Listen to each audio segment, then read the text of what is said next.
Okay, insyaAllah. Bismillah. Alhamdulillahirrabbilalamin. Wassalatu wassalamu ala ashrafil anbiya wal mursalin. Wa ala alihi wa sahbihi ajma'in. Subhanaka la ilma lana illa ma'allamtana. Innaka antal alimul hakim. Rabbi syrah li sadri wa yassir li amri. Wahlul uqdatan min lisani yafqahu qawli. Alhamdulillah, alhamdulillah. So insyaAllah sekali lagi Assalamualaikum warahmatullahi wabarakatuh. Buat ikhwan dan akhwat sekalian. Sihat semua? Apa khabar? Alhamdulillah baik. Alhamdulillah. Alhamdulillah. Okey, insyaAllah. So hari ni atau malam ni kita akan sambung seperti yang tertera kat slide tu lah, Qawaid dakwah ilallah, ataupun prinsip-prinsip dakwah. Dan harapnya masih clear apa yang kita dah cover last time, bulan lepas tak silap. Secara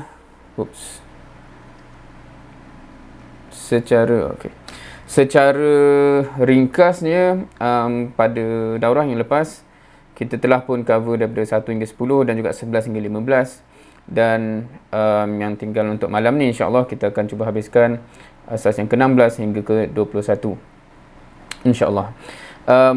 Moodnya seperti yang daurah yang lepas juga, di mana kita akan memang ekstrak poin-poin besar sahaja daripada setiap asas insyaAllah yang kita perlu fahami.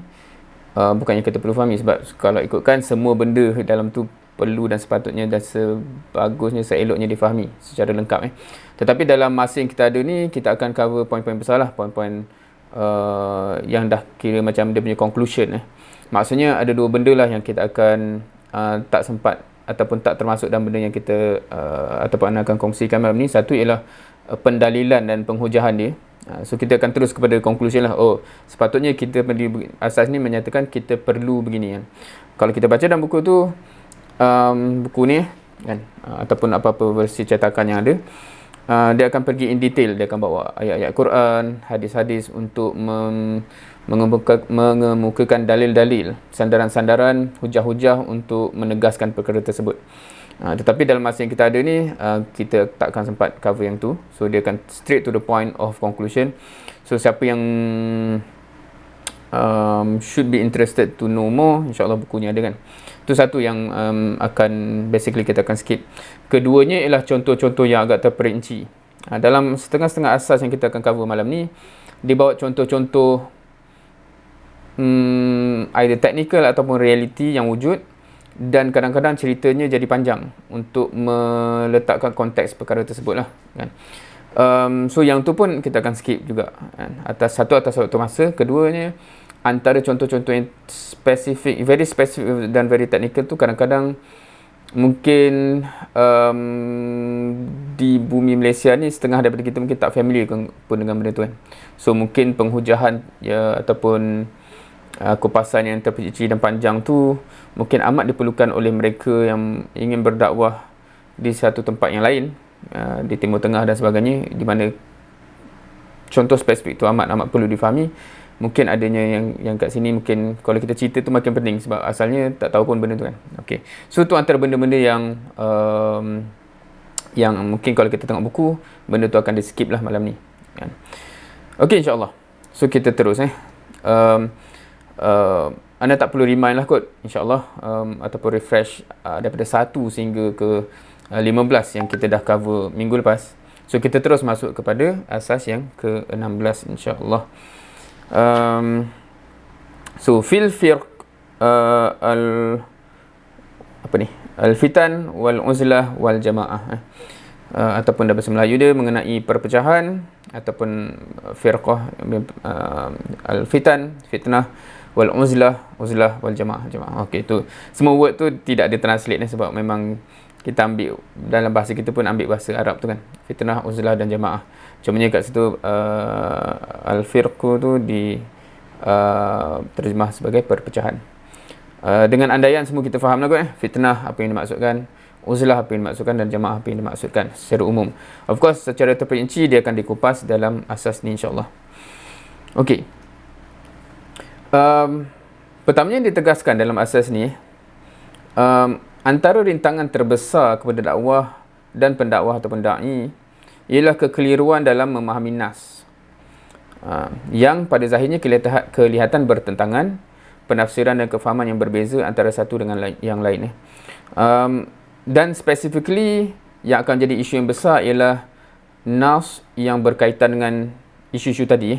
Isu-isu akan terpecah kepada banyak kumpulan, isu-isu fitnah yang akan melanda, isu-isu jamaah, kan. So dia ada banyak sisi kefahaman-kefahaman yang berbeza yang muncul, yang menyebabkan so kat sini ditegaskan antara rintangan terbesar kepada dakwah dan da'i itu sendiri ialah keliru dalam memahami nas-nas ini, kan. Yang kadang-kadang kita tengok nas ni cakap macam ni, nas ni cakap macam lain pula, kan. So macam mana ni, kan. Okey. Kekeliruan ini akan membuahkan amal dan manhaj yang berbeza. Asas ini akan mencerahkan, so penulis ni tegaskanlah asas ke-16 ni akan mencerahkan kekeliruan para pendakwah, insyaAllah. Hopefully anda dapat do justice lah kepada apa yang dikupas dalam chapter ni. Justru itu saya mengajak pembaca untuk sama-sama memerhatikannya dengan teliti. Of course, again, macam anda sebut tadi, kita takkan dapat cover dengan teliti semua poin yang dibawa ke sini lah, kan. Kita akan fokuskan kepada beberapa poin besar dia, insyaAllah, atas waktu masa primarily. Okey, dimulakan dengan ini. Melihat kepada sejarah umat Islam, memang kita akan nampak ada dua fasa besar lah. Yang satu, fasa kemenangan dan kekuasaan. Of course, kalau kita tahu dari zaman Rasul sallallahu alaihi wasallam, of course dia tidak terus menang. Dia ada cabarannya, tetapi lepas tu bila di hujung misi Nabi Muhammad sallallahu alaihi wasallam, dia dah fasa menang lah tu, kan. Maksudnya berkembangnya Islam ke seluruh jazirah Arab dan berkembang. Kemudiannya datang pula fasa kelemahan lepas tu. So tu dua fasa yang boleh dilihat secara umum. Dan perkara ini telah pun diberitahu oleh Rasulullah sallallahu alaihi wasallam secara terperinci dalam beberapa hadis. Dan dalam buku ni dibawa hadis-hadis yang panjang tu, dan anda tak letak dalam slide kat sinilah. Anda mengandaikan ramai daripada kita pernah dengarlah some of the hadis, sama ada orang cerita ataupun pernah tengok hadis tu sendiri. Dan main take away yang kita boleh ambil daripada hadis-hadis tersebut adalah perpecahan merupakan ancaman terbesar kepada umat. Tapi pada yang sesama, kalau kita tengok hadis tu sendiri pun, penyakit yang menjadikan ataupun menyebabkan perpecahan itu berlaku, dan juga prescription ataupun preskripsi untuk menanganinya sebenarnya dah dihuraikan pun dalam hadis tersebut.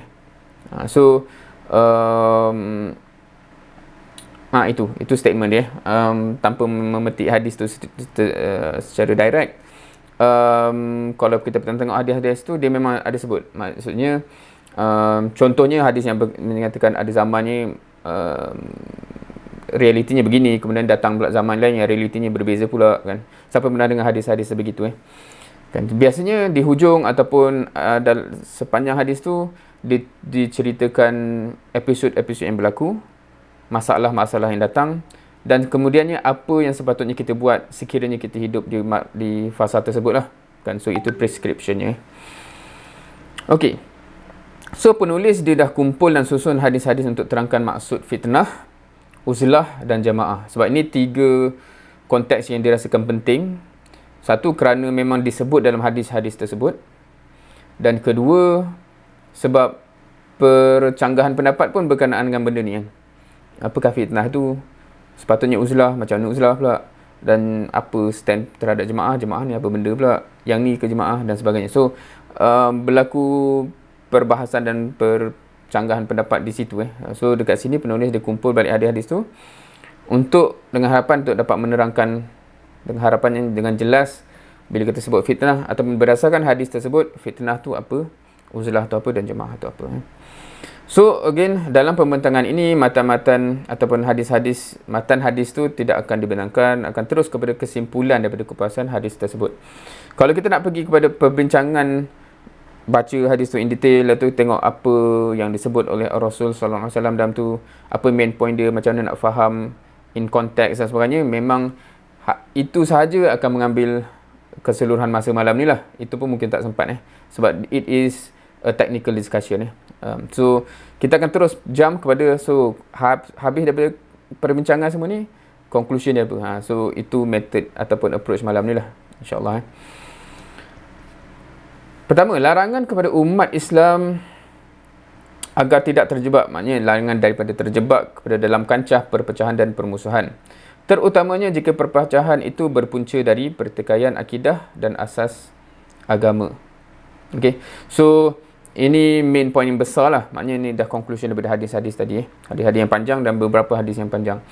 So satunya agak clear daripada semua hadis-hadis tersebut, larangan ataupun tegahan daripada terlibat dalam perpecahan yang berlaku dan permusuhan. Okey, dan kemudian ada tambahan kat situ, apatah lagi bila perpecahan tu punca dia ialah pertikaian akidah dan sebagainya. So itu satu, dan secara umumnya rasanya tak susah untuk kita faham benda ni. Okey, jangan terlibatlah dengan kancah perpecahan ni kan. Of course dia bila kita masuk dalam konteks perbincangan operasi, dia akan makin complicated dan kat situ yang biasanya perbincangannya panjang. Tapi first kita pergi kepada point dia, larangan kepada umat Islam semua, larangannya ialah janganlah kamu terlibat dengan perpecahan yang berlaku. Okey, kemudian ada disclaimer dekat situ, tidak termasuk dalam perpecahan yang dimaksudkan tadi tu ialah macam perbezaan pandangan dan ijtihad dalam masalah cabang agama dan mazhab-mazhab fiqah. Kat sini pun dia buat contoh yang banyak lah. Kalau dalam konteks kita ni patutnya agak mudah lah kalau kita cakap dalam konteks perbezaan mazhab 4 yang besar tu, janganlah anggap itulah dia perpecahan dan permusuhan yang dimaksudkan dalam hadis tu kan. Tidak. Dan dalam aspek-aspek lain juga, dalam aspek-aspek ijtihadi yang memang akan timbul perbezaan-perbezaan, tetapi itu semua masalah-masalah furu', masalah-masalah furu' fiqah biasanya. Termasuk kalau kita kata yang mungkin kat Malaysia ni kadang-kadang yang ada bau-bau yang ada risiko boleh timbul perpecahan dan permusuhan, walaupun sepatutnya tak timbul sebab dia isu cabang-cabang fiqah. Contohnya isu kunut tak kunut. So itu contoh benda yang memang dia isu fiqah. Tapi setengah orang macam tak tahu kenapa benda macam tu pun boleh bawa kepada perpecahan. So yang tu obviously okey, dalam konteks apa yang dibincang kat sini ialah perbezaan fiqah, satu kita kena faham, perbezaan fiqah, perbezaan ijtihad. Okey, saya kunut, saya tak kunut, saya ni perbezaan-perbezaan itulah contohnya kan, saya bersuci cara macam ni dan sebagainya, apa-apa yang perbezaan fiqah tu ataupun ijtihad yang berbeza, ini jangan difahami sebagai perpecahan yang dimaksudkan. So janganlah tengok awak ni kenapa berbeza fiqah dengan ni kan, ini yang perpecahan yang Nabi tegah. Tak, dia tidak termasuk dalam itu kan. Itu satu yang kelekat. Kedua, memang dia tak sepatutnya menimbulkan perpecahan itu pun. Maksudnya bergaduhnya kerana perbezaan fiqah itu lagi-lagilah sepatutnya kita yang dah hadam usul 20, apatah lagi sepatutnya kita amat terhindar dan amat clear dengan benda ni, insya-Allah. Okey. Kemudian apakah yang sepatutnya berlaku ataupun yang approach kita ataupun tindakan kita ataupun stand kita bila berhadapan dengan kumpulan-kumpulan yang sesat lagi menyesatkan yang mungkin wujud di depan mata kita. So dalam kupasan ni dia ada ceritalah panjang dalam konteks benda-benda yang timbul sepanjang sejarah Islam pun kan. Ada kumpulan-kumpulan yang datang yang memang dia, kita tak boleh nak nafikan dia termasuk dalam kumpulan yang sesat lagi menyesatkan. Contohnya apa kalau kata zaman sekarang yang masih ada Syiah ke, apatah lagi yang memang ayah pin ke apa, yang memang jelas-jelas terkeluar. Satu, patut menjauhi ke semua kumpulan tersebut dan mengelak daripada dijangkiti apa-apa yang penyakit wabak yang dah menjangkiti orang-orang di situ. So satu, jauhi ni dalam konteks jangan sampai terjebak kan. Ni kan. Sebab orang katakan jauhi tu maksudnya tak dakwah dengan dia ke? Tak, ni maksudnya harapnya faham juga. Jauhi tu untuk menyelamatkan diri kita, mengelakkan daripada terjangkit. Kedua, perlu mencari dan bergabung dengan jemaah Islam. Okey. Ini dua-dua ni adalah kalau kita tengok balik hadis tu memang kita akan nampak dua benda ni agak obvious. Dan contohnya kalau Kalau rasanya biasa dengar kan portion ni, Najah baca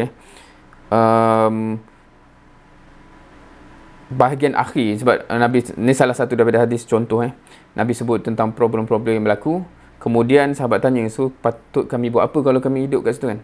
So first Nabi kata, hendaklah kamu bersama jamaah Islam dan pemimpinnya. Itu satu yang obviously dah mau point 2 kat sini. Maksudnya cara untuk kita selamat, cari jemaah Islam dan bersama dengan Tuhan. So sahabat tanya lagi, kalau tak ada juga, dan datang ke situ, maka hendaklah kamu mengasingkan diri dari semua kumpulan tersebut walaupun kamu terpaksa menggigit akar-akar pokok dan kamu mati dalam keadaan demikian. So rasanya Ana mempunyai assumption dan andaian, rasanya kita pernah dengar hadis-hadis yang bunyinya begini kan.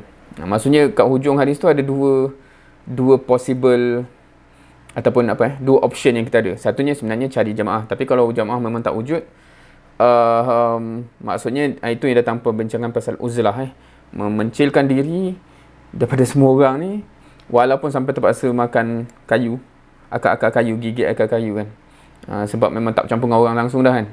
So itu so 2 point ni memang 2 point yang daripada hadis yang anda petik tadi dan hadis-hadis yang lain pun conclusion dekat sama. Pesanan Nabi SAW berbalik kepada 2 perkara ini untuk kita selamat. Otherwise risiko yang besar untuk kita terjebak sekali. Okey, so perkataan menjauhi ataupun uzlah di sini bukan bermaksud memencilkan diri ke pedalaman, hutan atau pegunungan. Okey, kat sini ada datang perbincangan lah. So again, macam mana sebut tadi, yang nak bawa dalam slide ni memang dah ke conclusion Sebab tadi kalau kita baca hadis tu, bukan ke macam memang memencilkan diri sebab sampai kepada gigit akar lah dan mati dalam keadaan gigit akar kayu kan. Itu maksudnya kan kita memang lari lah kan. So dia ada perbincangan yang agak panjang dalam konteks mafhum kepada kita dalam memahami dan beramal dengan hadis ni, not exactly semata-mata kefahaman literal begitu. Maksudnya bukanlah maksud mencegahkan diri ke pedalaman dan sebagainya. Tapi of course kat sini nanti dalam slide-slide seterusnya akan cuba bawa juga beberapa penjelasan yang dirasakan perlulah, insya-Allah. Okey. So ni antara hujah main hujah yang Ana just petik untuk mungkin as orang kata sebab takut ada setengah benda tu kalau langsung tak ada justification nanti dia macam tidak ada sandaran So beruzlah dengan memencilkan diri sebenarnya memberi peluang lebih selesa kepada kumpulan-kumpulan sesat untuk mempengaruhi masyarakat dan merugikan pihak yang benar. Ni satu hujah dia yang nak kata, kalau kita rasa bila ada wujudnya kumpulan-kumpulan sesat dari menyesatkan tu di tengah-tengah masyarakat, dan semua orang-orang semua kita ni terus keluar dan meninggalkan masyarakat dan melarikan diri dan in isolation dan sebagainya. So itu sebenarnya hakikatnya lebih buruk natijahnya sebab masyarakat tu semua akan dikuasai sepenuhnya kan. Okey, dan pihak yang benar akan makin kerugian So itu satu hujahnya. So bila dia bawa balik kepada contoh sirah ni antara poin-poinnya lah. Satu, hijrah kan, kita tahu di Mekah ditindas, diseksa, ditekan dan sebagainya, kemudian datang disyariatkan hijrah. So dia kata hijrah tu perlu difahami, kalau kita perasan dia bukan melarikan diri dari penyiksaan tu, betul tak? Tetapi dia actually step untuk menguatkan lagi Islam dan umatnya. Dan rasanya agak obvious kalau kita tengok sirah, memang itu konteksnya.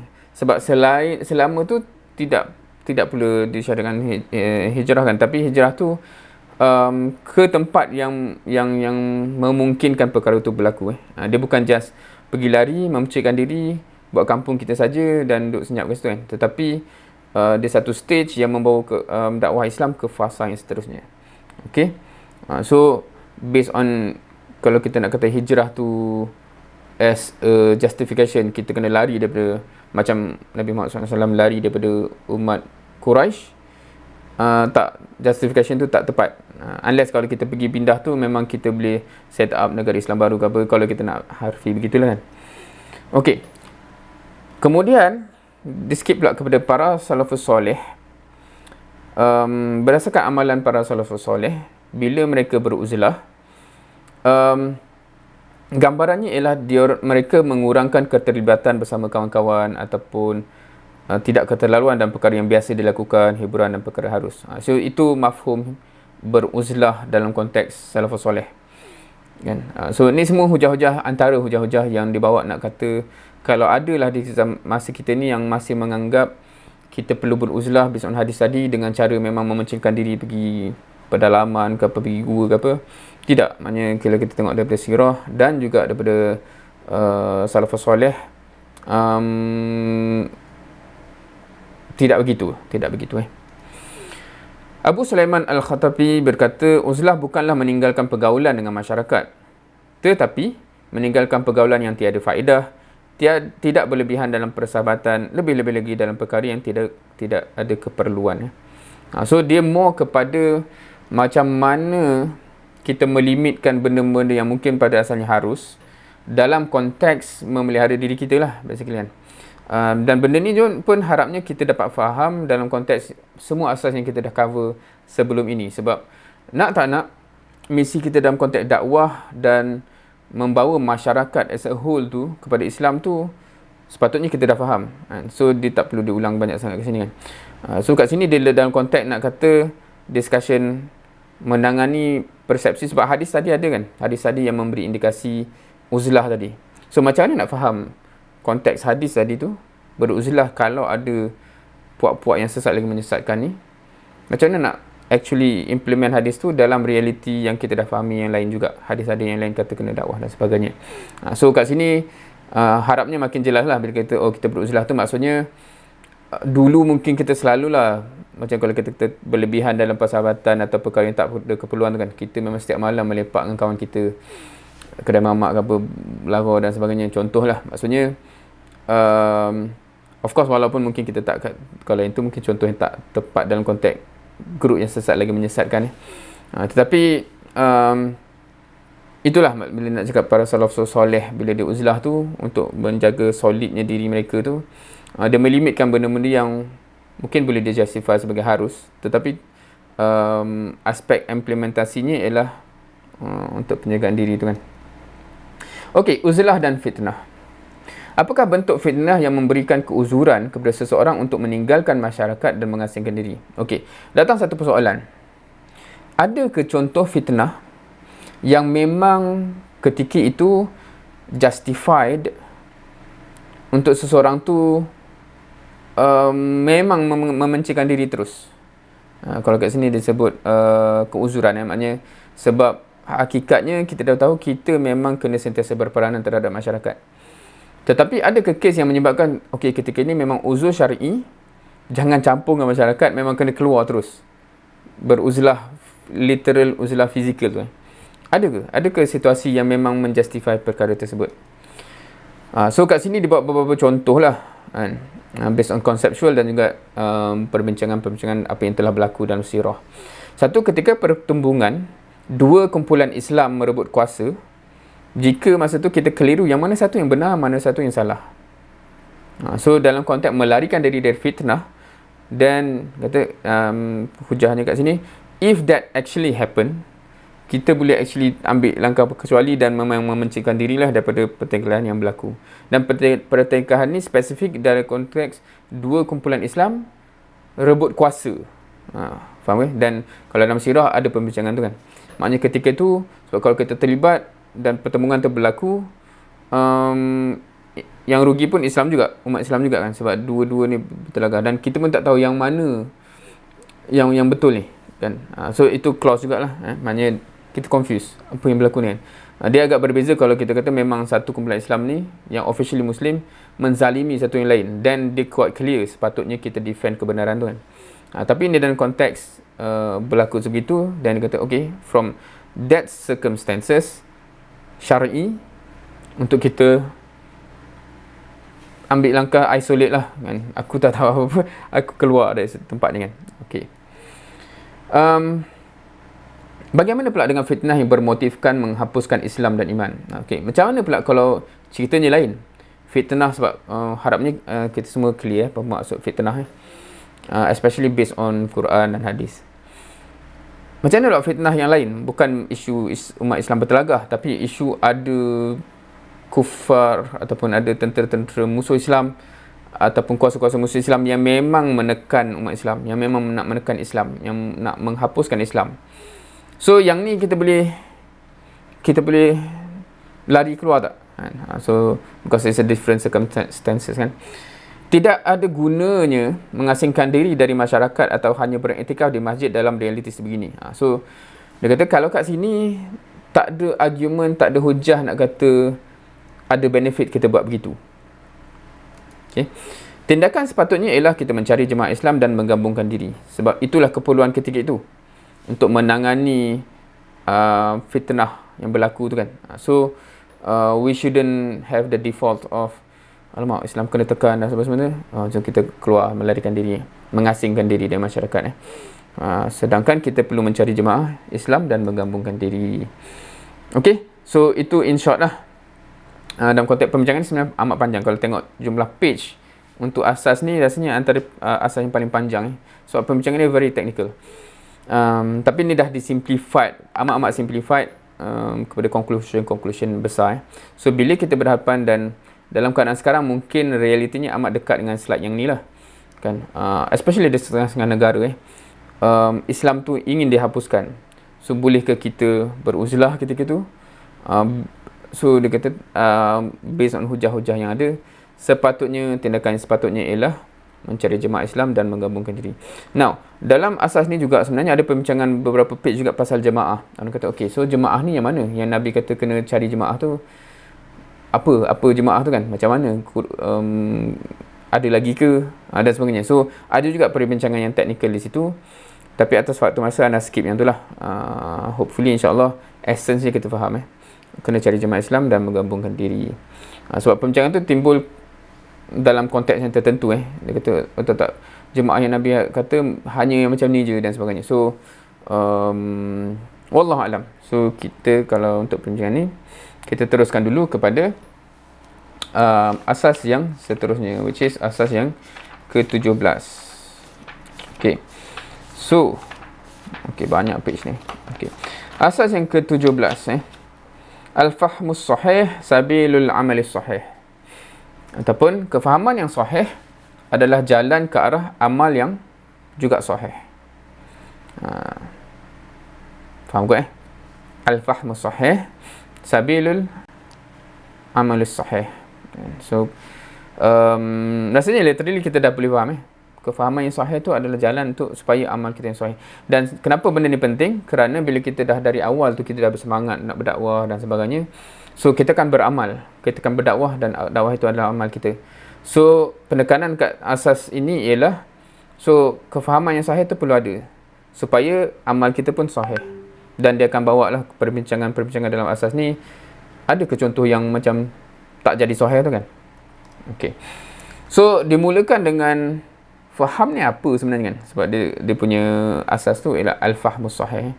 So faham ni apa So ada perbincangan dari segi lughah dan sebagainya. So secara ringkas, kalau berdasarkan lisanul Arab,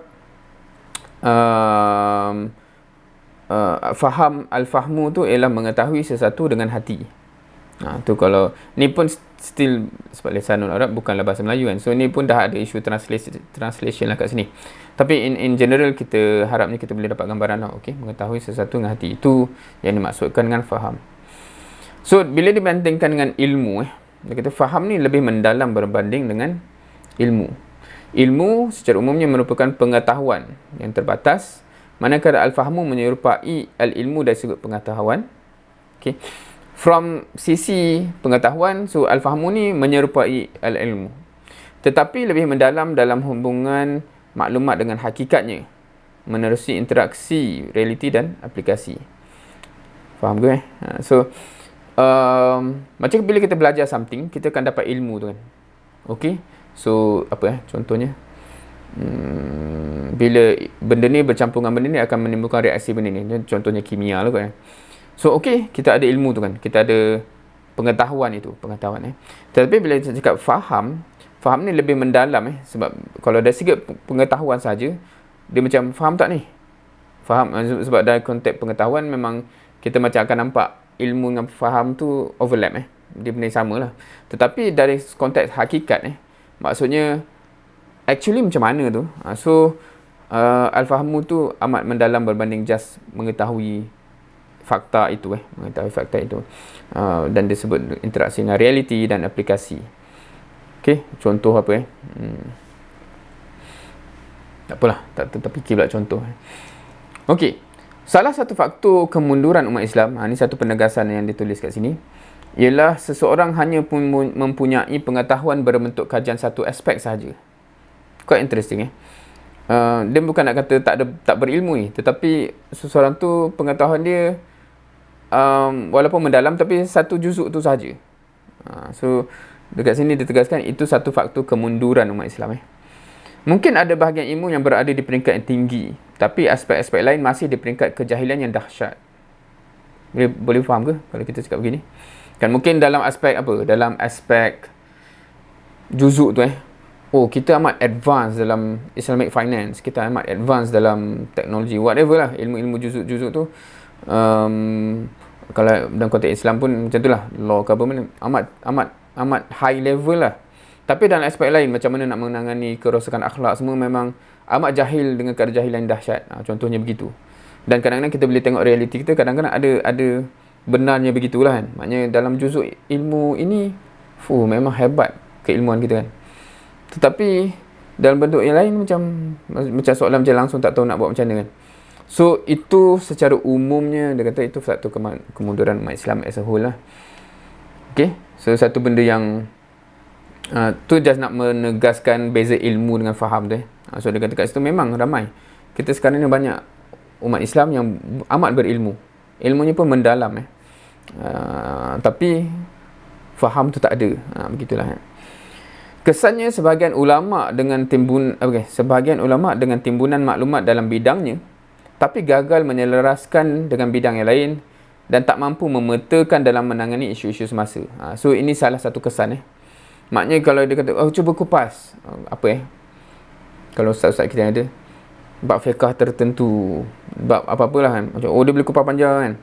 Tapi sinergi dengan semua jenis bidang yang perlu ada untuk come up dengan actual real solution masyarakat, itu amat lacking kadang-kadang. So jadi bila kita memang actually tak dapat nak menangani isu masyarakat yang real, kita boleh menjawab teori yang mendalam, tapi berhadapan dengan isu yang real, kita stuck So itu kalau dalam bahasa yang digunakan kat sini al-fahmu tu, dan nak beza dengan ilmu, harapnya kita makin faham apa yang dia cuba maksudkan Sebahagian ulama berpendapat bahawa fiqh adalah segalanya. Ini contoh-contoh simptom kan. Yang lain fanatik dengan ilmu hadis, ada yang fanatik dengan ilmu tafsir, ada yang memang obses dengan pendidikan politik, and so on.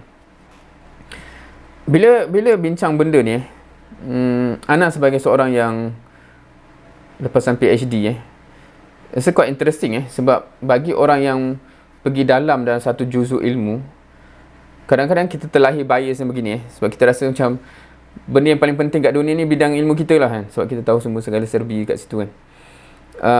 Dan kat sini dia nyatakan bahaya-bahaya yang berlaku sekiranya benda ni memang berluasa.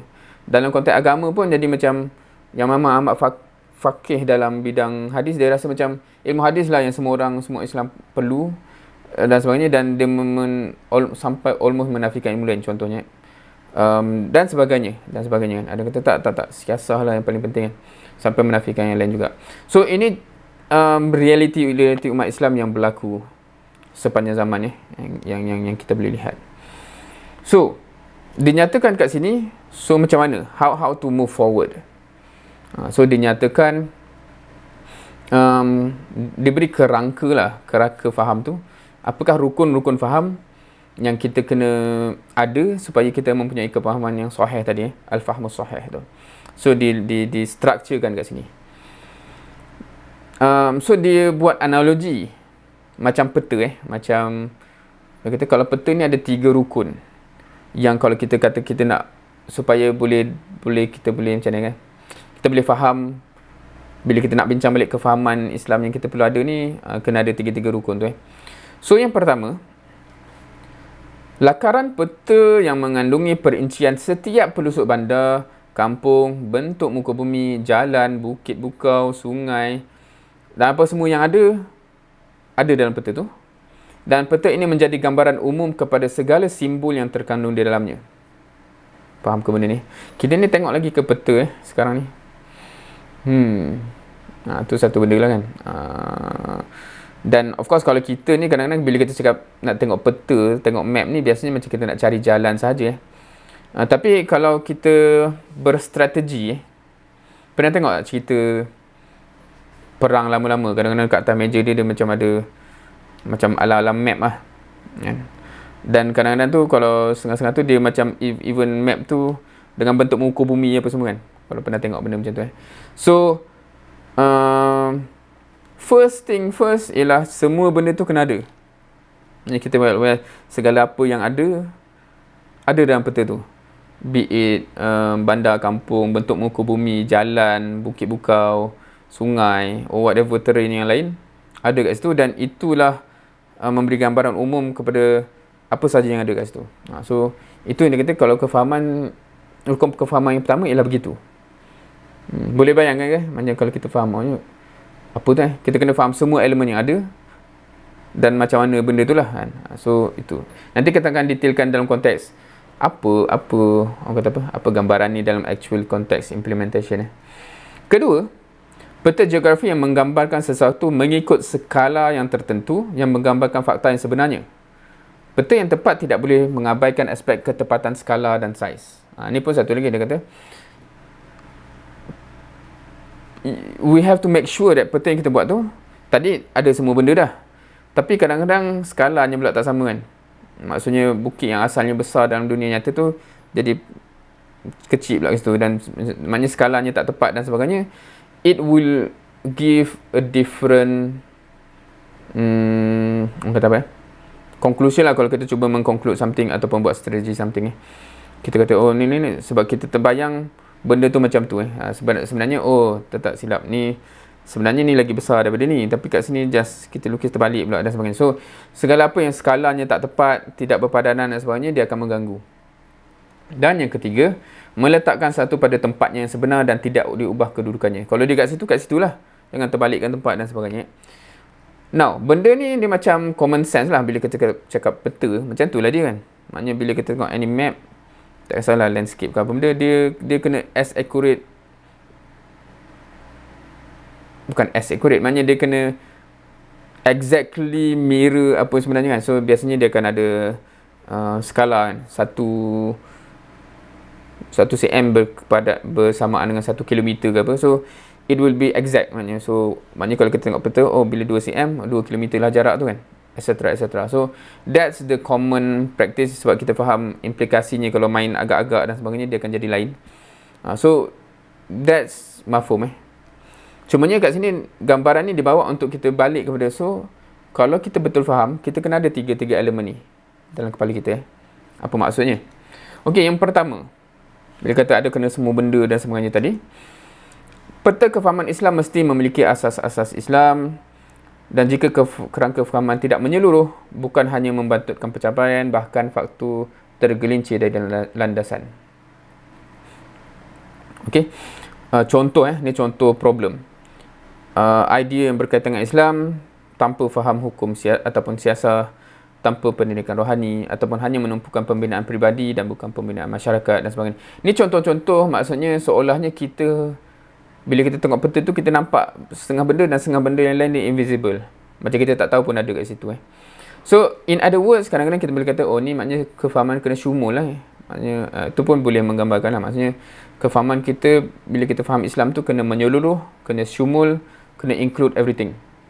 Maknanya kalau kita tak tahu rupanya dalam Islam ni ada juzuk itu, elemen itu dan sebagainya, conclusion yang kita akan buat dalam konteks amal kita tu akan terjejas kerana lack of kesyumulan kefahaman kita tu So harapnya boleh faham maksudnya.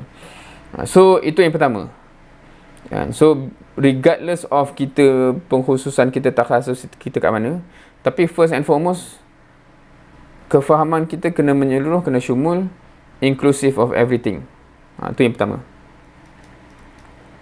Yang kedua pula, pasal skala tadi kan, pasal maksudnya skala tadi lah, kalau nak kata dalam konteks orang kata apa, keyword yang kalau kita nak relate dengan apa gambaran map tadi, kita tidak boleh menggambarkan sesuatu yang melebihi atau kurang daripada saiznya yang sebenar dengan cara membesar atau mengecilkan juzuk-juzuk pemahaman tersebut. So maksudnya kalau dalam peta tu sebenarnya bandar Shah Alam, bandar Bangi, bandar Kajang apa semua tu kena by skala dia lah, and dia bukan boleh main tiba-tiba dalam peta yang ni pula lagi besar daripada ni, sedangkan hakikatnya terbalik. So bila kita relate dengan kefahaman, hopefully boleh mirrorkan. So okey, dalam Islam ni ada jihadnya, ada dakwahnya, ada munakahatnya, ada siasahnya, ada apa semua tu ada. Yang tadi dah cover dalam syumul tadi. Oh, semua ada. Tapi kena faham skalanya lah, kena faham by scale. Maksudnya apakah yang besar, apa yang kecil, apa yang juzuk kat sini dan sebagainya. So fail to understand this, fail dalam kefahaman ini akan menyebabkan terkesannya amal kita. Dan kita akan boleh tengok contoh-contoh amal yang antara faktor kenapa jadi gitu ialah tidak faham aspek ini. Contoh, jika isu khilafah atau perbezaan jiwa dan sebagainya yang hanya dibincangkan sehingga menenggelamkan bahagian lain Islam yang lain. So kalau kita jadi satu ekstrim, mungkin kita passionate terhadap juzuk ni. Fine, juzuk tu ada dalam Islam. Part and parcel of Islam, tidak boleh dinafikan. Tetapi begitu juga juzuk yang lain dan sebagainya kan, dan ada skalanya. So sekiranya seorang tu terlalu obses dengan satu-satu benda dan seolahnya dia itulah sebesar-besar benda dalam Islam, dan yang lain tu tenggelam seolah menjadi isu-isu sampingan, then it creates a problem. Dan itu yang menatijakan amal-amal yang problematik. So kita pertama tadi, rukun yang pertama kena faham secara syumul.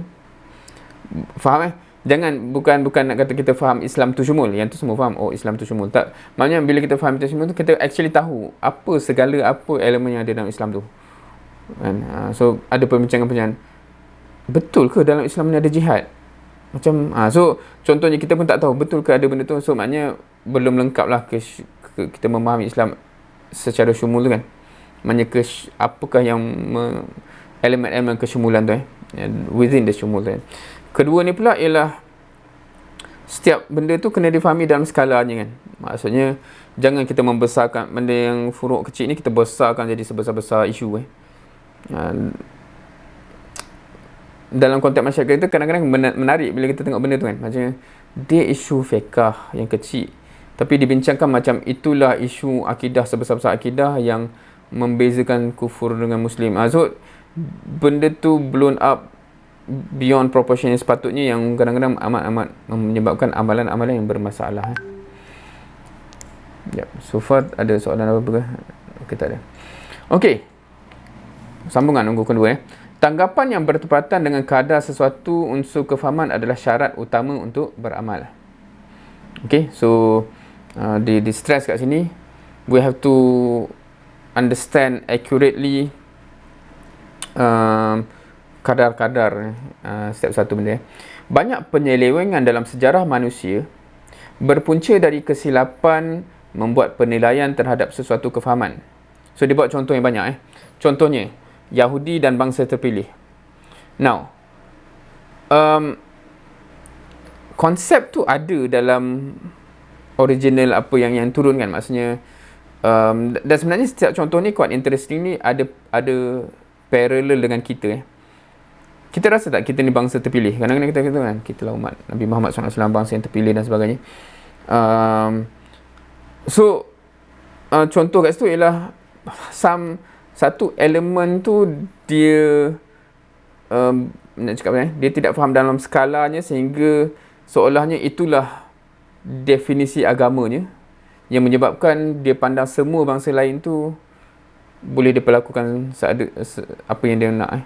Contohnya, so walhal dalam ajaran yang sampai kepada mereka tu kan banyak ajaran lain yang sepatutnya kalau faham benda tu taklah jadi gitu kan. So kadang-kadang dalam umat Islam pun ada bibit-bibit benda tu yang kalau tidak ditangani dan dijaga, dia bahaya juga kan. Kita lah umat pilihan apa semua tu. Okay, so apa konteks dia? kat mana letaknya kan. So gitu Contohnya pula Nasrani dengan kehebatan Nabi Isa AS. Ya betul, kita pun terima the miracle of birth of Nabi Isa AS, ataupun dalam bahasa Amerika Jesus Christ. Kita terima mukjizat itu, kita terima some of the things yang Nabi Isa buat. Tetapi benda tu tidak dibawa sampai skala dia seolahnya macam itu menjadi itu yang yalah seperti mana yang menyesatkan mereka kan? Sebab banyak benda lain yang asalnya Nabi Isa bawa daripada ajaran yang Allah turunkan luput habis pula kan. So kenapa jadi gitu? So contohnya musyrik Arab yang menyanjung tokoh-tokoh, itu pun jadi yang macam kita kata macam mana bermulanya amalan-amalan mereka terhadap berhala-berhala kan yang ada di sekitar Kaabah dan sebagainya.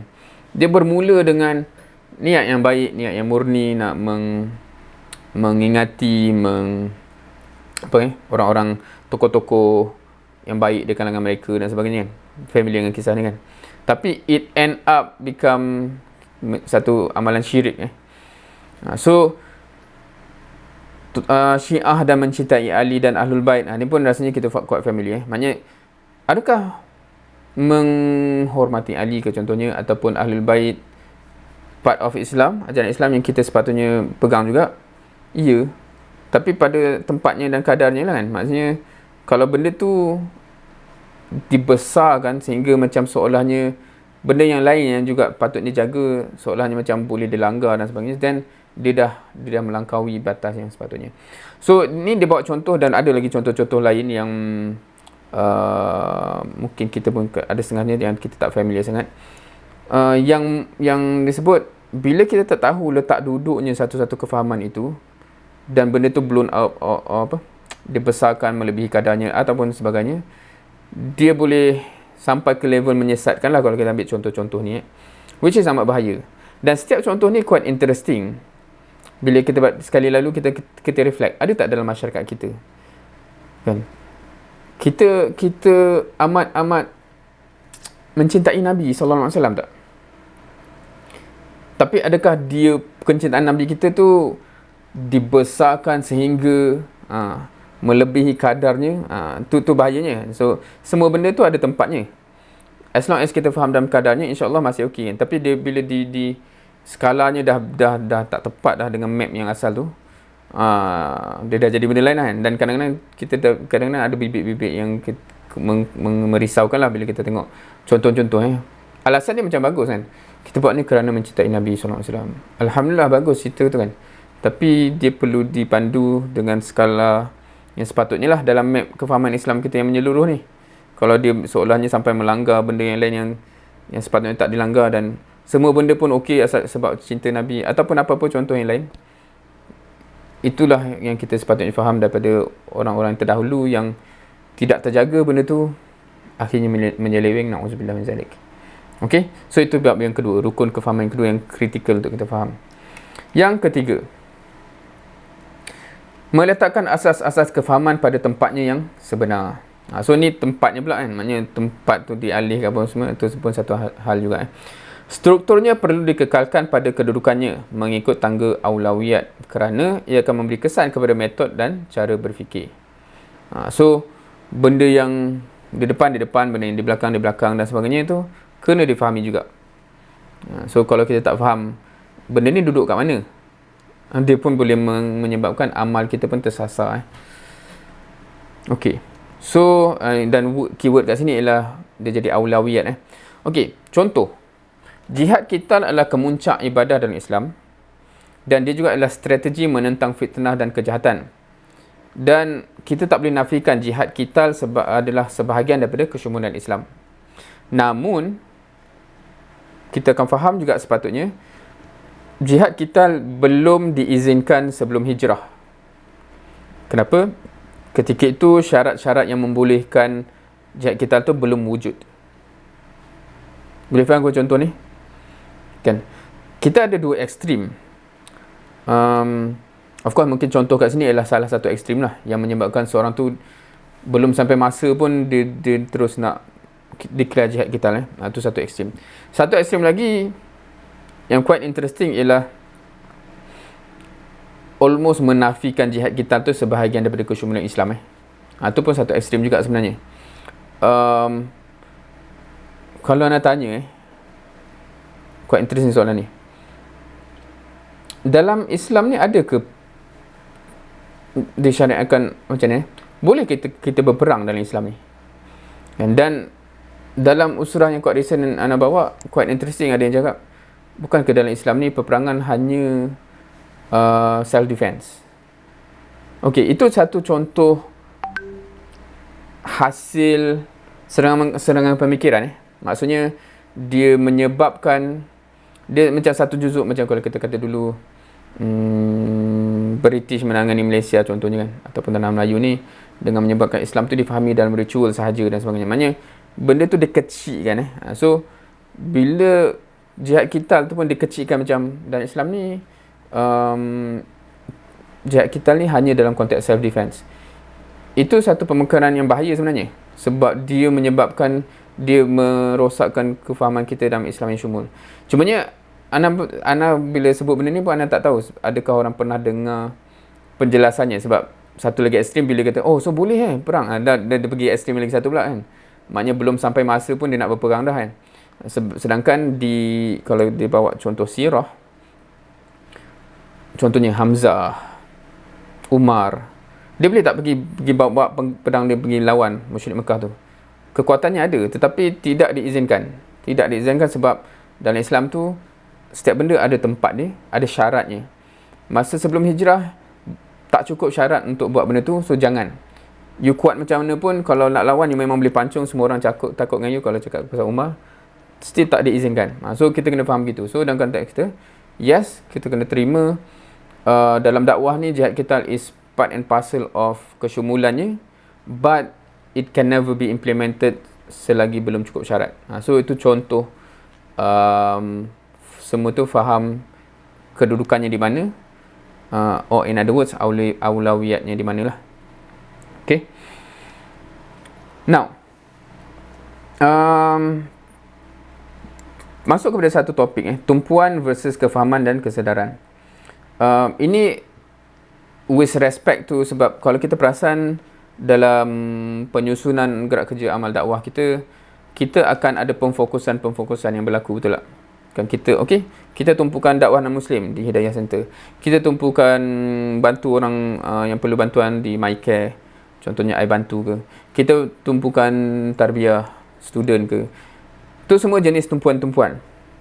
So kat sini nak bawa, macam mana dalam konteks kita yang terfokus ni, dan kefahaman yang syumul yang semua tadi tu, macam mana pula?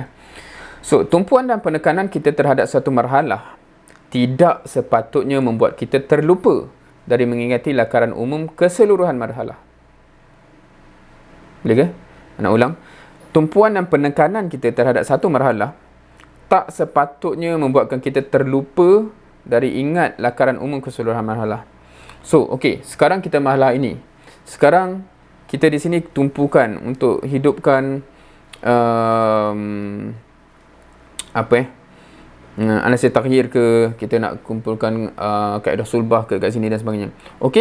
Fine, kita tumpukan itu. But penumpuan-penumpuan sebegini tidak sepatutnya membuatkan kita terlupa daripada always remember kita punya peta ni sebenarnya as a whole apa.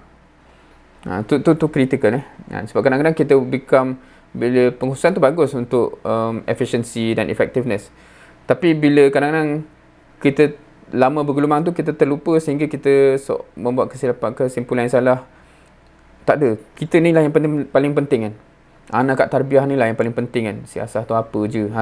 Kata-kata macam tu amat bahaya. Ataupun sebaliknya lah kan. Siasah ni lah ni kan. Dia orang tu duduk buat apa, duduk balik-balik gaji buku.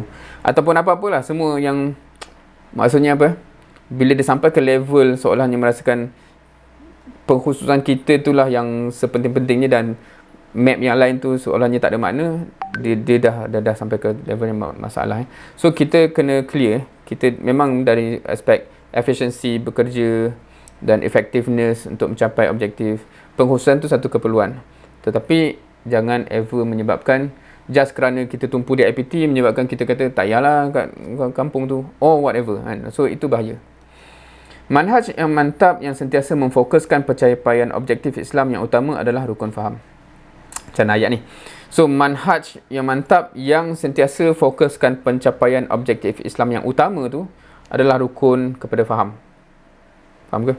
So, bila contoh kita kata ambil pada operational level kita. Okey, Ana bawa usrah level ni di UAE Gombak. Contoh Ana level 6. Clear tak? Macam mana dia fit dengan pencapaian objektif Islam yang utama? Faham tak awak buat apa ni kan? So, that must be very clear. That must be very, very clear kan? Dan maksudnya pencapaian objektif Islam yang pertama bukan pencapaian objektif kecil. Contohnya, Ana nak buat dia naik daripada muhib ke muayyid. Itu objektif kecil. Tapi how does it link dengan objektif besar tu? Kan? Sebab kalau kita link dengan benda besar tu, dan kita takkan lari dari segi amal kita. Bukan hanya kita akan tingkatkan orang just tak apalah, boleh tingkatkan asalkan habis bahan. Whatever lah benda-benda yang pelik-pelik yang berlaku kan. Dia takkan berlaku. Sebab kita faham the main objective is apa. So sebab tu kita perlukan orang yang kualitinya macam mana. Kita bukan just nak orang yang tahu sembang. Contohnya begitu kan. Wallahualam. Nak bagi contoh lain. Kebetulannya sebab Ana memang banyak, most of my time bergelumang dalam arena tarbiyah.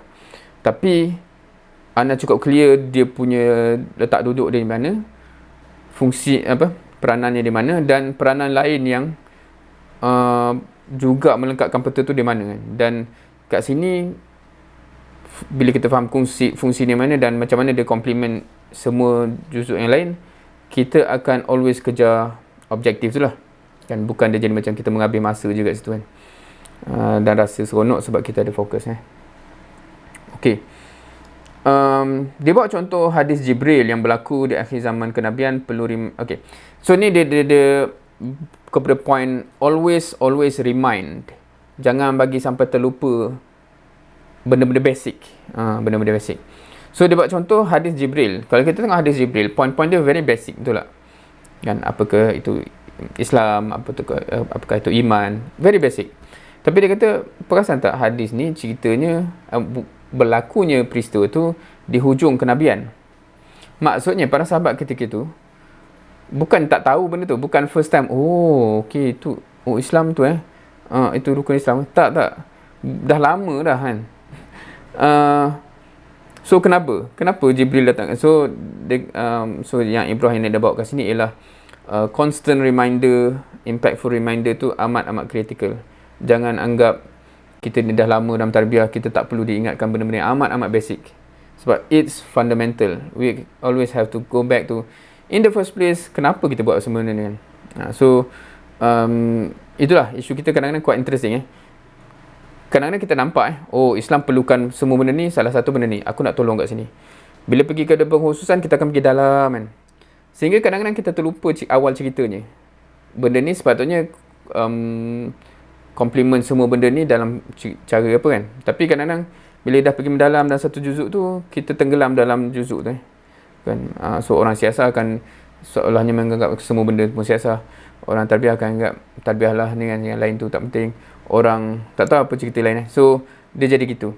So kita kena always remind balik paling core, paling basicnya apa sebenarnya yang kita nak capai, apa yang perlu dicapai oleh Islam Okey, hakikat kefahaman hakikat dakwah ini. So membentangkan objektif membuatkan seorang dai benar-benar yakin dengan dakwahnya yang bersifat kulli dan bukan bersifat juz'i. Okey, harapnya reminder yang kita sentiasa dapat akan sentiasa meyakinkan kita bahawa dakwah kita ni bersifat kulli bukan juz'i. Faham ke word Arab ni?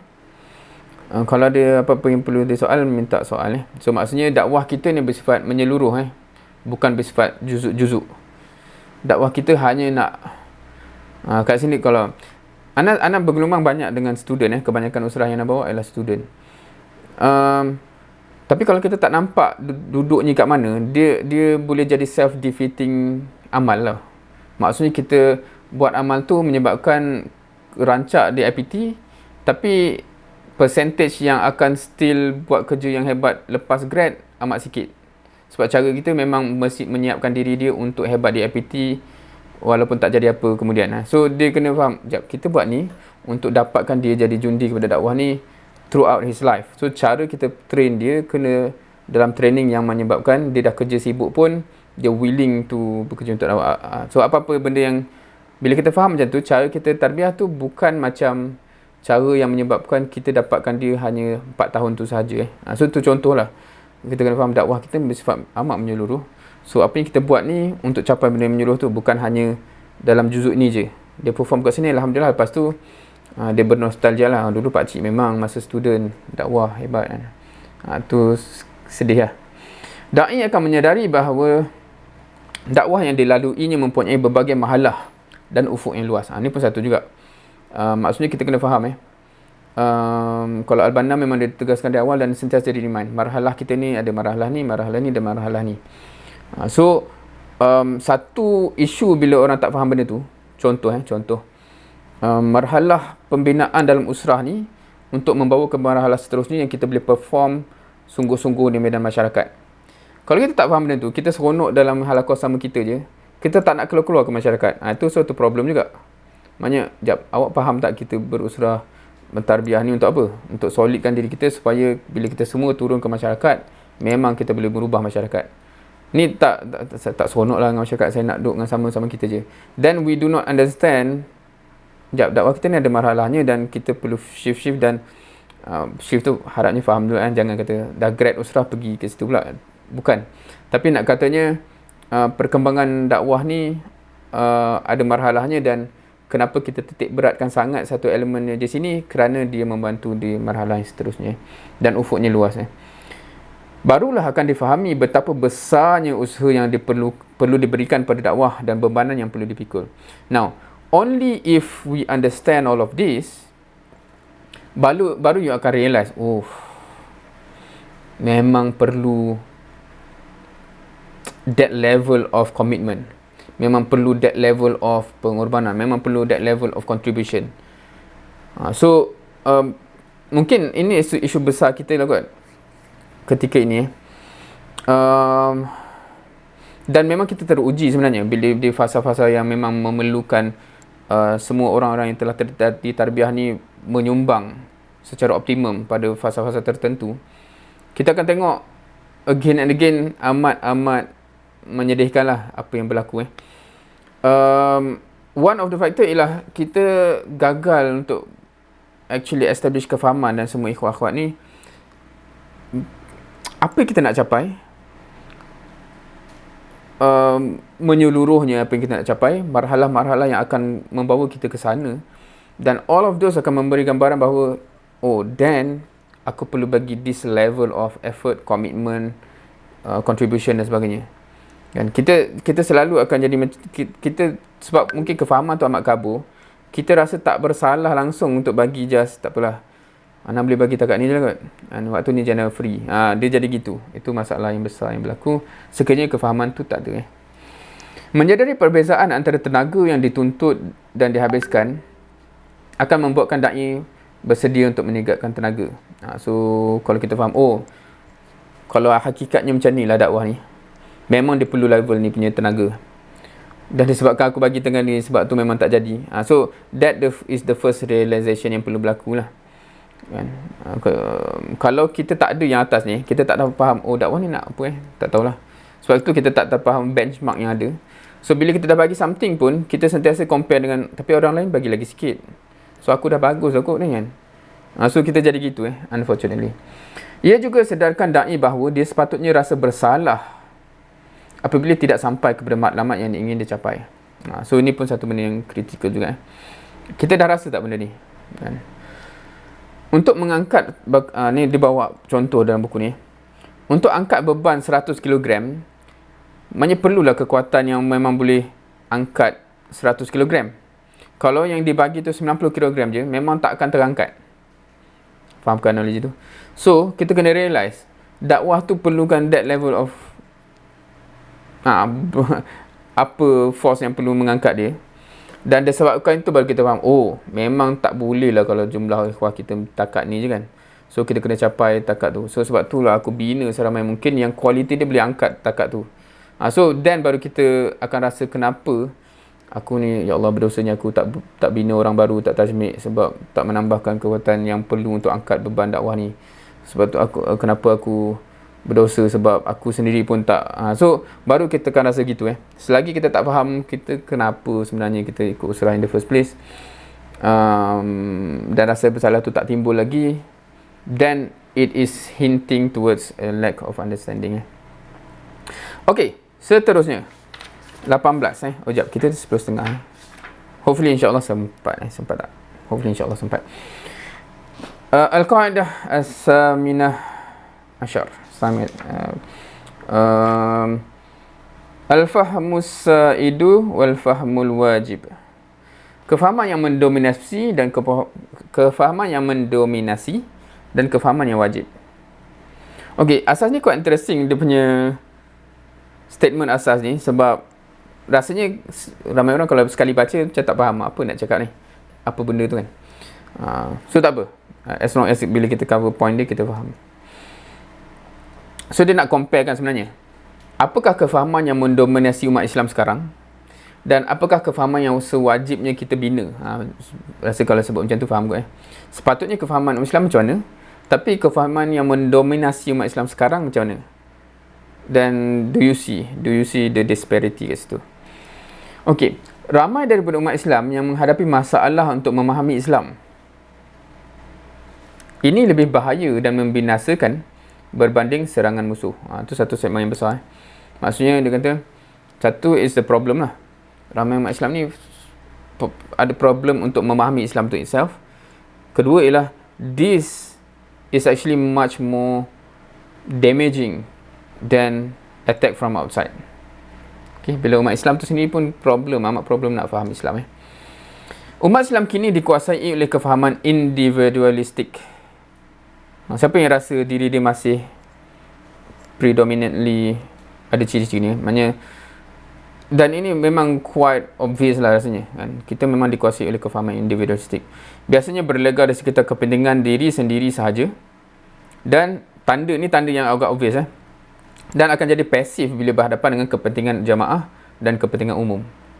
Maknanya kita tak terpanggil dan tak ke depan bila ada isu-isu kepentingan jamaah dan kepentingan umum. Nah, tapi kalau kita isu kepentingan diri sendiri tu, kita yang melenting dulu kan. So itu significant indikator bahawa kita amat dikuasai oleh kefahaman individualistik. Okay. Ni bukan contoh dalam konteks Islam. Teringat lagi ada seorang member tu, bila mula-mula dulu inisiatif untuk curb penggunaan plastik, especially single use plastik. Of course kita boleh bahaskan lah inisiatif tertentu kan, tapi salah satu inisiatif yang kalau dekat setengah-setengah negeri tu ialah asalnya untuk demotivate orang guna plastik bag kan. So dia jadi kena bayar kalau kita beli groceries ke apa tu, kalau nak ambil plastik dia kena bayar. Tapi bila dengar member-member punya komen pasal benda tu, it's quite interesting. Maksudnya macam semua orang is very individualistic dalam dia punya pemikiran. Maknanya benda yang menyusahkan aku kan, benda tu dia amat serius, amat orang kata apa, sensitif. Tetapi benda yang bersifat untuk kemaslahatan umum apa semua tu macam almost non-existent. So unfortunately semua orang Islam. So how do we get here? So itu satu isu. So dan kita kita macam mana harapnya, so kat situ ringkas je nak bawa sebab rasanya faham kot, walaupun contohnya banyak lagi. So kefahaman yang sepatutnya macam mana? Okay, first, kalau kita pergi balik kepada objektif dan maksud penurunan Al-Quran tu sendiri, kita faham ke apakah tujuan Al-Quran tu diturunkan, apa maksud-maksud penting dalam tu kan? Contoh rahmat kepada seluruh alam, rahmatan lil alamin. Kita convince ke dengan benda tu? Sebab benda-benda macam ni, it always indicate dia bukan rahmat kepada diri sendiri, betul tak? Dengan Islam ini aku akan hidup senang. Tak. Kat mana kau jumpa ayat tu kan? Dia rahmat kepada seluruh alam. So dia always trigger. Dan kalau kita tengok kehidupan Rasul sallallahu alaihi wasallam, para sahabat, memang kehidupan mereka sanggup untuk menanggung susah untuk rahmat tu sampai ke seluruh alam kan. So dia punya mind setting amat begitu So susah untuk jadi individualistik kalau mindset kita begitu. Betul. Pensyariatan dakwah dan jihad, itu pun satu juga kan. Kenapa ada benda tu? Especially memang dakwah dan jihad tu memang benda yang menyebabkan kita terpaksa keluar dari comfort zone, obviously. So kalau memang untuk individual punya benefit, kenapa pula benda tu dicanakan kan? Sedangkan benda tu lah yang menyebabkan amat-amat tak benefit kepada individu kita ni sendiri kan. So ayat dan ni ayat kalau bahasa dia lah walaupun mungkin kalau translate bahasa Melayu ni tak tahulah sampai ke tak maksudnya. Ayat dan maksud Al-Quran tidak pernah bercanggah. Maksudnya kalau kita tengok semua ayat tu, it's always highlighting mindset yang begitu Bukan, never ada ayat yang merupakan itu mindset yang seperti ada sekarang Halangan dan cabaran bukanlah satu asbab yang cukup untuk melarikan maksud Al-Quran dari tujuan penurunannya. Okay, so kalau kita kata, tapi susah, tapi macam mana?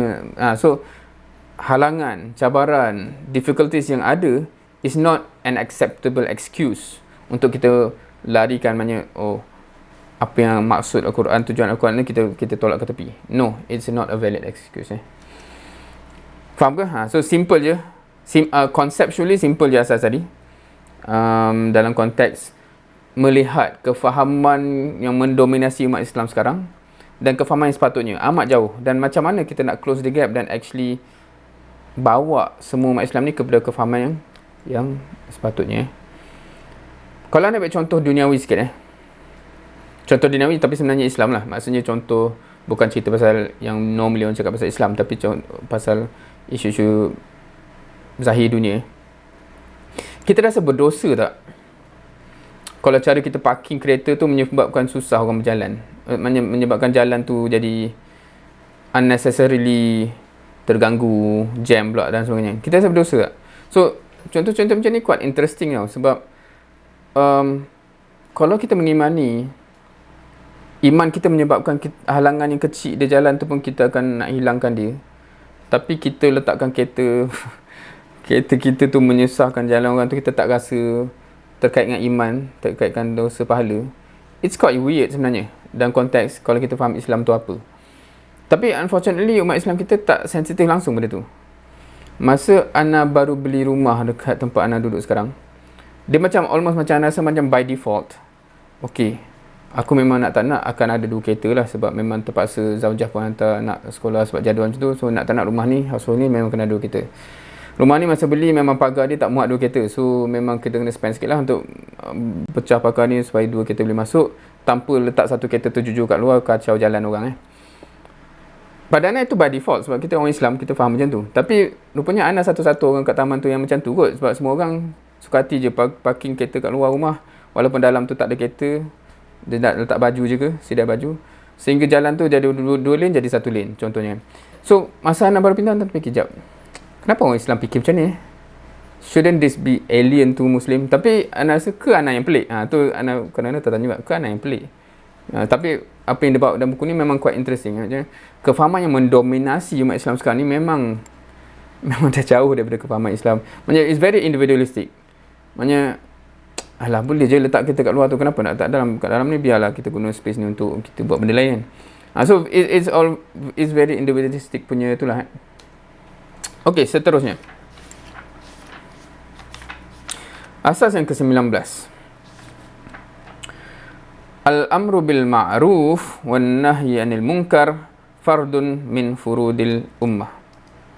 Menyeru ke arah kebaikan dan mencegah kemungkaran merupakan kewajipan umat. Okay, interesting comment Insensitive dan lack of empathy. Betul. Tapi itu is satu yang weird lah. Sepatutnya Muslim tak gitu tak? Dia macam amat tidak selari dengan Islam tu sendiri. Rasanya kalau anda pernah dengar cerita benda-benda ni sebelum ni, maksudnya pendusta agama dan sebagainya based on surah-surah yang turun di Mekah, it does balik kepada point tu. Okay, so amar ma'ruf nahi munkar merupakan kewajipan umat. Kat sini quite interesting. macam dia dah assume, dan sepatutnya kita dah settle dakwah amar ma'ruf nahi munkar tu kewajipan aku, sepatutnya dah settle dalam asas-asas yang sebelum ni. Dia bukan kewajipan aku sahaja, tapi kewajipan semua umat. So aku kena bawa mereka untuk melaksanakan kewajipan dia orang juga lah. Siapa yang dah rasa gitu? Ke siapa yang masih struggle dengan untuk aku pun tak wajib sebenarnya. So kalau kita rasa macam tu, susah nak bincang benda ni. Sebab ini dia kata bukan hanya kewajipan kita, tapi kewajipan umat. So bila kita, sebagaimana kita rasa macam umat kita ada yang tak solat, kita macam tak boleh terima, kita kena ubah supaya dia solat. Sebab itu kewajipan dia. Untuk kemaslahatan dia di akhirat, dia perlu solat. Sebegitu juga bila kita cakap amal ma'ruf nahi munkar ni kewajipan umat. Umat yang tak buat ni, astagfirullah, macam mana kita nak bantu So default dia ialah kita sendiri dah amat yakin dengan untuk diri kita. So kalau kita ada layers yang kita perlu settlekan, dan kena settlekan lah. Sebab dia susah nak sampai ke sini kalau kita tak rasa untuk kita pun, susah kita nak bawa orang kepada itu. Amar ma'ruf nahi munkar. Menyeru kepada ma'ruf dan mencegah daripada kemungkaran adalah bukti iman yang ada di dalam hati, dan tanda benar-benar memperjuangkan agama dengan penuh kesungguhan dan keazaman. Ni agak obvious lah sepatutnya. Of course Ana sedap cakap benda ni obvious sebab Ana dah yakin dan kita dah start mengamalkannya. Tapi rasa ayat yang macam ni dia akan jadi amat mencabar kalau Ana reflect.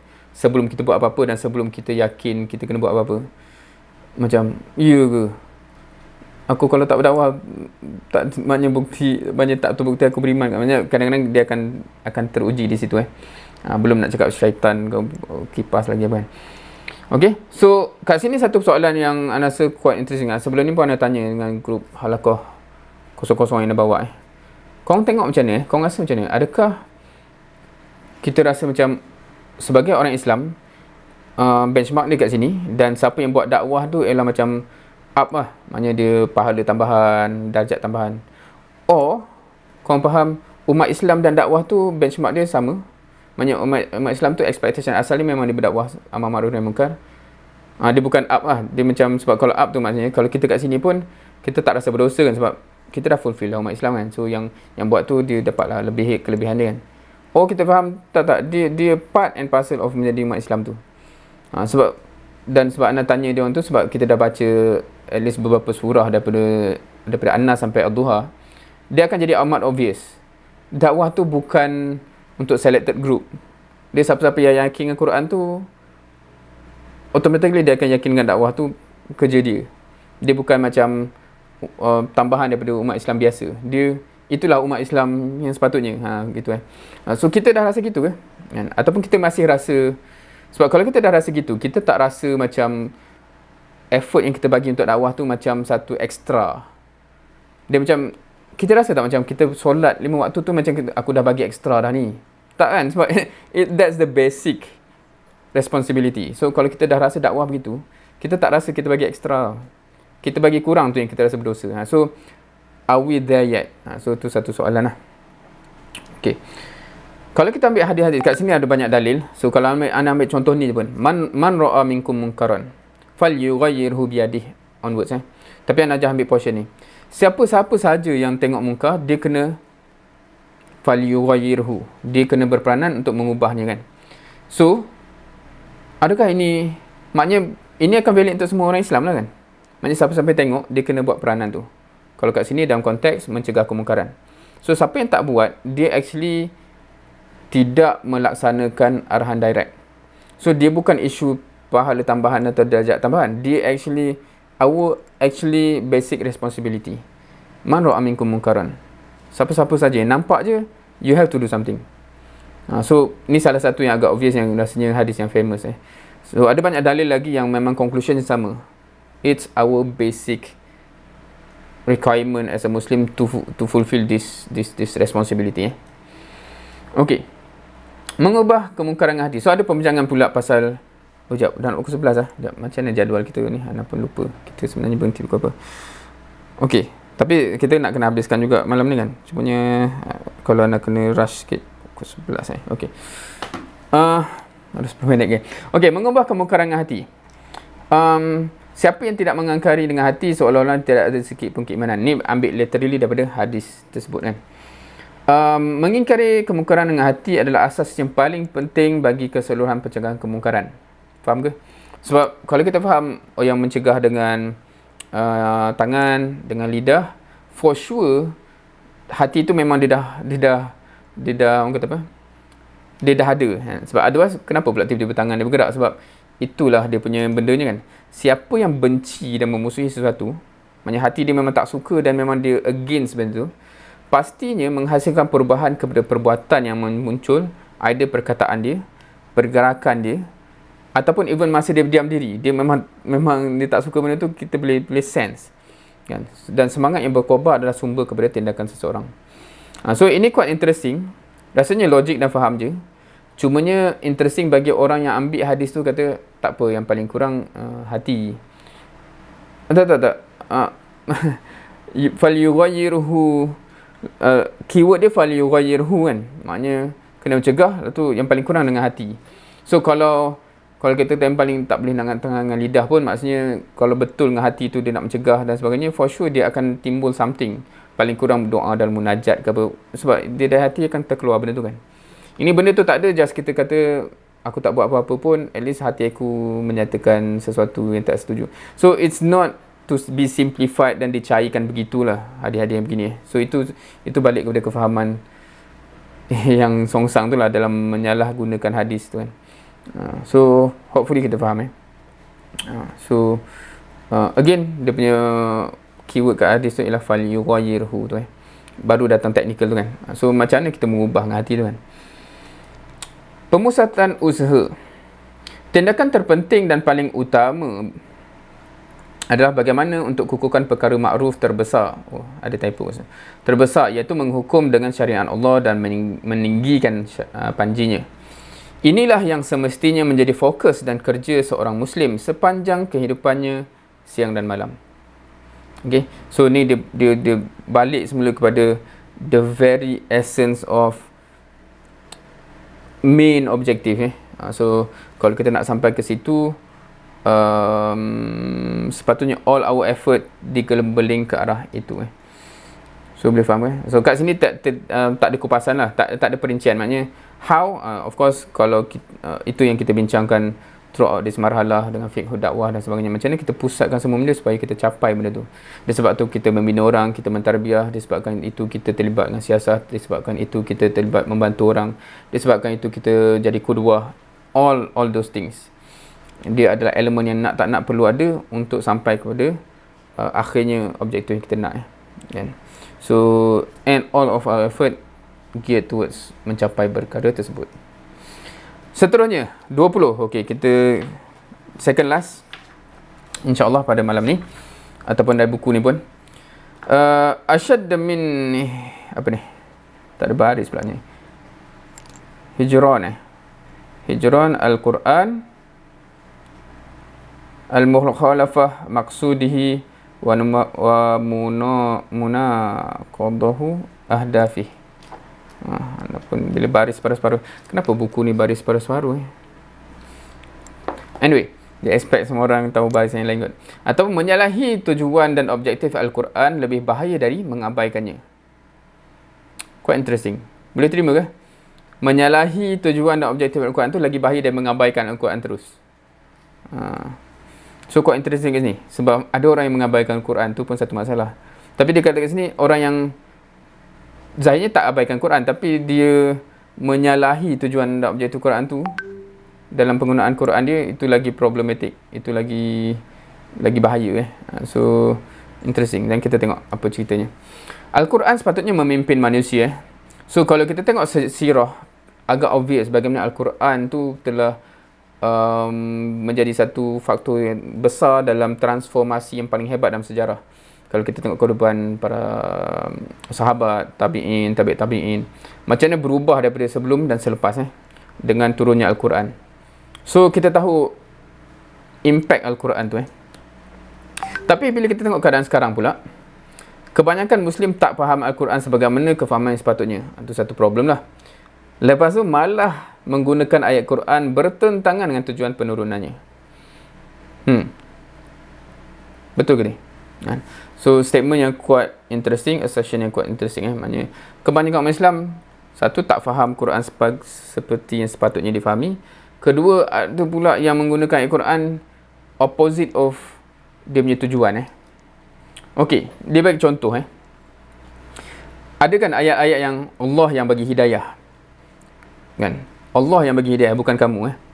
So datangnya komen-komen macam ni. Alah, biarlah dia orang, bukan tugas kita untuk bagi hidayah ni. Nah, ni komentar yang as if dia berdasarkan ayat Quran. Kalau Allah tak bagi hidayah, buat macam mana pun tak jadi juga, dan sebagainya. So bila ada ayat-ayat yang memberi gambaran seolahnya alasan untuk berhenti dakwah kerana telah ditolak. Contohnya macam kita dah buat something, ditolak, di reject kan. Itulah kalau Allah tak bagi hidayah. So maknanya apa yang dia bawa ke sini bila dalam konteks menggunakan ayat Quran bertentangan dengan tujuan ayat Quran tu diturunkan. Tu dia bawa contoh gitu lah. Yang kadang-kadang dia tak perasan. Sebab kadang-kadang kita rasa macam ayat ni just alhamdulillah ada justifikasi lah untuk aku tak dakwah dia lagi kan, sebab dia dah tolak dan sebagainya. So, maksudnya tu sekadar contoh.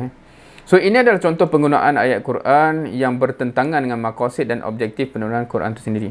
Dan kalau hopefully by now kita dah faham bila Al-Quran diturunkan maksudnya membawa kita ke mana.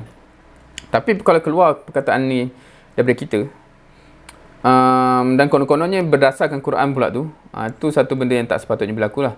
Sebab maknanya kita rasa justified sebab kita rasa kita guna Quran, tapi sebenarnya dengan cara yang opposite of maksud Al-Quran tu sendiri. So tu bahaya. Sebab tu dia kata bahaya tu. Sebab dia akan menyebabkan umat Islam ni jadi terbalik daripada yang sepatutnya, dan dia rasa dia justified sebab ayat Quran. Tu problem. Tu pendek je kalau dalam konteks contohnya, bukan kedua contoh-contohnya, tapi nak di-highlightkan dalam masa yang ada tu, pendek gitu je lah. So harapnya kita tak adalah keluar perkataan-perkataan begini kan, sebab kalau lah valid nak keluar kata-kata gitu, for sure Rasul sallallahu alaihi wasallam dan para sahabat yang kata gitu dulu kan, dengan masyarakat Quraisy, ya Allah perangai dia macam mana kan, ataupun para rasul dulu pun yang memang maklumnya begini, tapi tidak kan. So kalau kita hopefully kita tidak ambil ayat tak menyalahguna ayat Quran tu sekadar untuk menyesuaikan dengan nafsu kita. Okey, insya-Allah. Asas yang terakhir dalam buku ini adalah asas ke-21, iaitu amal umum merupakan asas dan pendukung kepada amal khusus. Okey, amal umum merupakan asas dan pendukung kepada amal khusus. Okey, kat sini kita bincang pasal masyarakat. So masyarakat ni macam mana kita faham, macam mana kita melihat masyarakat ni? Sejauh mana eratnya hubungan antara da'i, pendakwah dengan masyarakat akan menentukan kejayaan dakwah. Itu satu assertion yang dibuat. Maksudnya kejayaan dakwah yang kita harapkan tu, dia amat terkait rapat dengan sejauh mana eratnya hubungan antara pendakwah, da'i dengan masyarakat tu sendiri. Sebab itu musuh Islam dia akan berusaha untuk mengasingkan antara pendakwah dengan masyarakat. Whatever it is. Maksudnya ada memberi gambaran orang-orang agama, orang-orang pendakwah ni something yang menyebabkan masyarakat agak jelik dengan diorang, etc. kan. Setengah orang kata ada setengah-setengah dunia hiburan atau movie yang buat macam tu kan. Gambaran ustaz orang agama ni memang menyebabkan orang makin distrust, makin tidak trust orang agama contohnya kan. So wallahualam, tetapi nak katanya kalau ada musuh Islam yang nak menggagalkan kejayaan dakwah, salah satu cara yang akan dibuat ialah menyebabkan masyarakat as a whole distant dengan pendakwah. Tapi isu from kita punya side yang lagi besar ialah kemungkinan besar para pendakwah sendiri yang menyumbang kepada wujudnya jurang antara mereka dengan masyarakat. Dan malah kita yang menyebabkan action kita menyebabkan sangkaan-sangkaan orang tu jadi macam betul. Itu orang-orang set orang dakwah, orang serah ke apa ni, orang ni memang apa-apa yang dia cakap tu, lepas tu kita punya perlakuan menyebabkan dia rasa macam betul lah. So itu yang nak ditangani kat sini. Dan dia buat banyak contoh sebenarnya yang tak highlight detail. Contohnya kalau pendakwah yang jenis mulut dia, ya Allah kan, maknanya cara dia keluarkan judgement terhadap masyarakat kan. Contohnya itulah masyarakat kita ni apa-apalah word-word yang kasar ke, word-word yang merendahkan dan sebagainya. So kadang-kadang bila benda tu datang di pendakwah sendiri, tak sepatutnya berlaku begitu sebab dia akan menggagalkan balik dakwah tu sendiri. So dia bawa satu juga sisi pandang. Dia kata sedar tak sedar para da'i ni, pendakwah ni sendiri pun asalnya dia masyarakat juga, betul tak? Kan maksudnya dari masyarakat tu lah, of course tak tahulah kita punya background bagaimana, sebab kadang-kadang macam Ana sendiri sebab memang dah lahir dalam keluarga ikhwah so mungkin susah sikit nak relate dengan benda ni. Tapi ramai orang yang join dakwah ni dari asalnya dia dari anggota masyarakat yang umum, dan at a certain point in their life dia terlibat dan dia menjadi pendakwah. So bila kita realise begitu, kita kena sedar lah, pool takungan yang jadi sumber kepada penyokong dakwah tu ialah masyarakat tu sendiri, betul tak? So then we have to realise, okay, masyarakat ni lah penting lah kita jaga masyarakat ni, sebab from there yang datangnya pendakwah tu in the first place. So kalau benda tu tak dijaga, dan next generation dari mana pula nak datang pendakwah tu yang bertambah. So pendakwah mesti sediakan hati untuk mengasihi manusia lain sehingga kasih sayang bergelora di lubuk hati. So this is a requirement kepada pendakwah yang sebenarnya very challenging sebenarnya. Kita kena datang dengan hati yang amat sayang kepada mereka sehingga boleh faham ke contoh ni kalau kita kata kita sayang parent ataupun siapa-siapa atau kita ambil parent kemudian parent kita ni dalam peringkat yang dia sakit atau uzur dan sebagainya, yang kita perlu jaga dia tu dari level yang memang mencabar. Dan kadang-kadang kalau yang dah uzur pula, yang dah senile maknanya dia dah kadang-kadang bukan sengaja nak menyakitkan hati, tapi kadang keluar kata-kata yang menyakitkan hati kita. Kalau tak kerana sayang, susah nak keluar kesabaran untuk buat benda tu sampai habis, betul tak kan? Kalau orang yang kita tak kenal dan kita tak kisah, kau cakap kat aku macam tu kan. So benda tu kritikal kalau kita faham analogi contoh tu. Bila kita nak berhadapan dengan masyarakat ni, kita pun kena rasa begitu. Sebab memang kita kena expect dah, normal je untuk dia keluar benda-benda yang menyakitkan hati kita tu kan, respon-respon yang memang kita tak suka. Tapi kalau kita dah ada sayang tu, dan persediaan ni lah yang akan menyebabkan kita ready, kita willing, kita jadi naturally lemah lembut, saling menyayangi. Dan kalau ada respon-respon yang tak sedap tu, macam telan je lah, senyum je, macam kita dengan orang tua tadi kan. Kalau kita jaga orang tua yang kadang-kadang macam cara dia respon tu macam ya Allah kalau ikut hati kan. Tapi sebab kita sayang, kita care dan sebagainya. So dakwah ni kita kena sampai to that level kita kena sampai to that level, so that bila kita berhadapan dengan masyarakat, kita tak jadi macam reaktif juga, macam aku tadi kadang-kadang memang ada dengar kalau ikhwah pun anda tak tahu akhwat kan? Tapi kalau ikhwah pun kadang-kadang lepas habis program yang kita menyantuti orang, kadang-kadang ada word-word macam tu keluar yang macam so okay, kita kena ruang balik sekejap. Kita come into berhadapan dengan masyarakat ni, adakah dah settle kita memang sayang, kita memang itulah mengasihi manusia lain dan sebagainya. That is crucial untuk kita mampu lalui benda ni. Dibentangkan pengetahuan yang diperlukan. Dalam bab ni sebenarnya agak panjang, dia bagi all the details of benda-benda yang kita patut faham, benda-benda yang kita patut susun dan sebagainya. Tapi memang tak sempat dan kita pun dah towards the end. Jangan risau, tinggal 2 slide je lagi. So Ana just letak satu ayat yang menyimpulkan So siapa yang nak tengok, pergi tengok buka buku tu sini. Maknanya buku ni membentangkan pengetahuan yang diperlukan untuk kejayaan dakwah terhadap masyarakat. So dia bentangkan banyak lah. So kita kena faham benda ni, kena faham benda ni, faham benda ni. Anda tak listkan kat sini. Dan juga dia bentangkan prinsip umum bila kita nak interaksi dengan masyarakat. So okay, ni prinsip dia, kena macam ni, kena macam ni, kena macam ni. So ada dalam buku tu, anda tak cite kat sini juga boleh tengok. Benda tu penting, especially bila kita memang dah sampai ke fasa akan berhadapan dengan masyarakat So towards the last point, membentuk kepimpinan masyarakat. So this is another critical point. Pasukan pendakwah atau pendakwa ini kena realise yang kita tak sepatutnya distance ourselves from actually memimpin mereka ataupun berada dalam posisi kepimpinan masyarakat.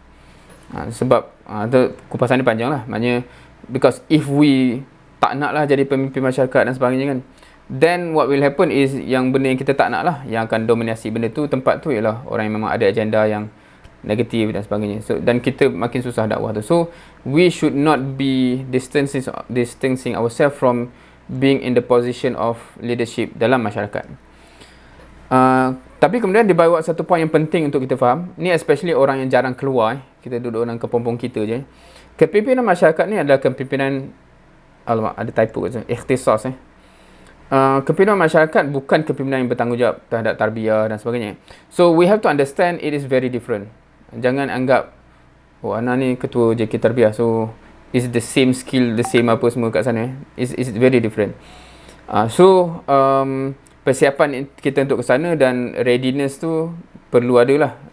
Tapi first point tadi ialah point yang sebelum-sebelum ni, janganlah sebab rasa mencabar tu kita terus tak nak buat, sebab kena buat tu memang dah tanggungjawab. Cumanya we have to realise it is a different form of leadership.